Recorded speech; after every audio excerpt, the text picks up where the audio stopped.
Good morning प्यारे बच्चों। देखिएगा, हमारा आज का जो टॉपिक है वह है प्रतिरोधों का समांतर क्रम संयोजन। आप लोगों को प्रतिरोधों का श्रेणी क्रम संयोजन बता दिया गया है। आज का जो हमारा टॉपिक होगा प्रतिरोधों का समांतर क्रम संयोजन। देखिए, ये वीडियो क्लास 12th और 10th दोनों के लिए है, इसलिए दोनों क्लास के बच्चे इस वीडियो को देखेंगे।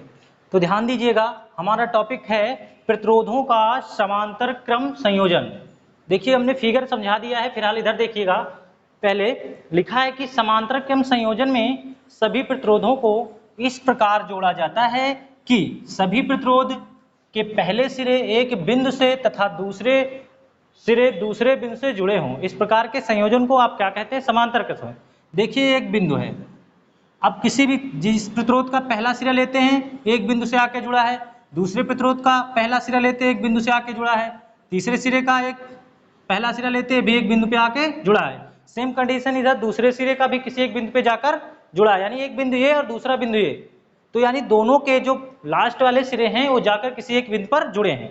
तो इस प्रकार का संयोजन क्या कहलाता है? आपका समांतर क्रम संयोजन। देखिएगा, इस संयोजन में जो विभवांतर होगा ए व बी के बीच, सारे प्रतिरोध कहाँ लगे हैं? बिंदु ए व बी के बीच। तो जितने भी रेजिस्टेंस हैं आपके, इन सब पे जो बैटरी कार्य करेगी वी विभवांतर, यानी वी वोल्ट की बैटरी कार्य करेगी सारे विभवांतर के साथ। जितने भी रेजिस्टेंस आपके लगे हैं प्रतिरोधार, उनके साथ क्या कार्य करेगा? वी वोल्ट की बैटरी, यानी जो आपका विभवांतर है वो समान होगा, यानी वी होगा। क्लियर? लेकिन धाराएं सब पे अलग अलग हैं। देखिए, यहाँ से तो आई धारा गई बिंदु ए तक, लेकिन यहाँ से जाने के बाद यहाँ पर I1 यानी R1 रेजिस्टेंस के साथ करंट कितना जा रहा है? I1, और I2 के साथ R2 और I3 R3, यानी सारे जो रेजिस्टेंस आपके अलग अलग दिखाए गए हैं सबके धाराएं भी अलग अलग बह रही हैं और आकर बिंदु बी पर फिर I से निकल जाती हैं। क्लियर? यानी कहने का मतलब, जो आपका फर्स्ट रेजिस्टेंस है यानी पहला प्रतिरोध है उसमें I1 धारा, सेकेंड रेजिस्टेंस यानी R2 जो है उसमें I2 धारा, और R3 जो इसमें I3 धारा बह रही। क्लियर? जहां तक आपको क्लियर होगा तो आप लिख सकते हैं, माना R1, R2 व R3 के तीन प्रतिरोधों को समांतर क्रम में जोड़ा गया है। क्लियर? जिसमें धारा I1, I2 तथा I3 बह रही है। क्लियर? यहां तक क्लियर हो जाएगा। देखिएगा, आपको सीधा बताने चल रहे हैं ओम के नियम से। ठीक है? ओम के नियमानुसार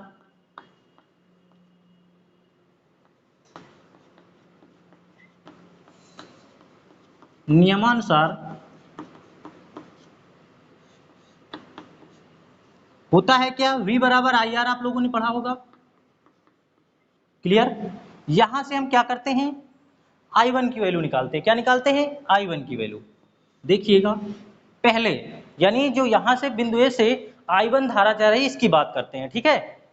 तो I1 इक्वल होगा हमारा क्या?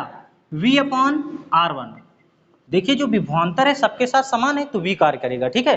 V वोल्ट की बैटरी लगी हुई है सबके साथ, तो ये हो जाएगा समीकरण फर्स्ट। मान लीजिए क्वेश्चन फर्स्ट, I2 इसी प्रकार I2 V अपॉन R2। समझ में आ रहा होगा? I2 धारा के साथ देखिए कौन सा रेजिस्टेंस लगा है, यानी प्रतिरोध R2 जुड़ा है तो R2 लेके चलेंगे। समीकरण सेकेंड मान लीजिए, I3 के साथ V अपॉन R3। क्लियर? इसको समीकरण थर्ड मान लीजिए। अब ध्यान दीजिएगा, जो इसमें धारा बह रही है कुल धारा, अगर हम इस परिपथ में टोटल धारा निकालें, कुल प्रवाहित धारा की बात करें तो क्या होगी? आई यहां लिखेंगे आप, परिपथ में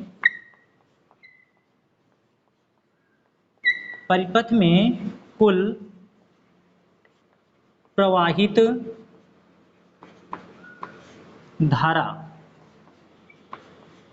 I इक्वल हो जाएगा I1 plus I2 plus I3।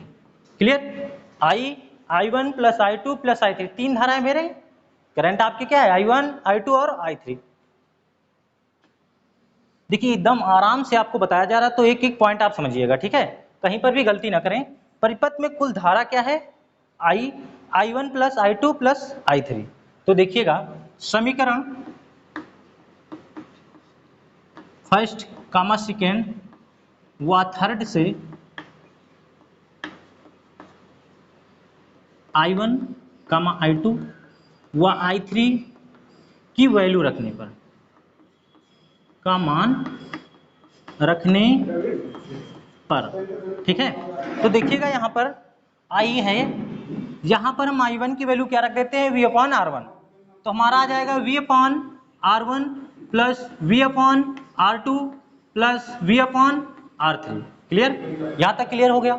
अब इसमें V आपको जो विभवांतर लगा है, V सब पे कॉमन दिख रहा, इसको हम ले लेते हैं क्या कॉमन। क्लियर, तो आपका I इक्वल V बाहर ले लीजिएगा कॉमन, तो 1 upon R1 plus 1 upon R2 plus 1 upon R3। Clear, यहां तक क्लियर होगा।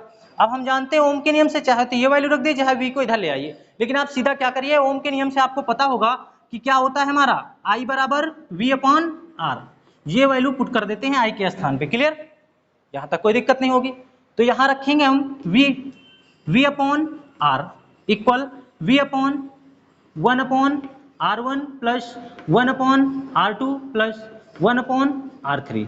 क्लियर बच्चों, V से V काट दीजिए, क्या बचेगा आपके पास, 1 upon R equal 1 upon R1 plus 1 upon R2 plus 1 upon R3।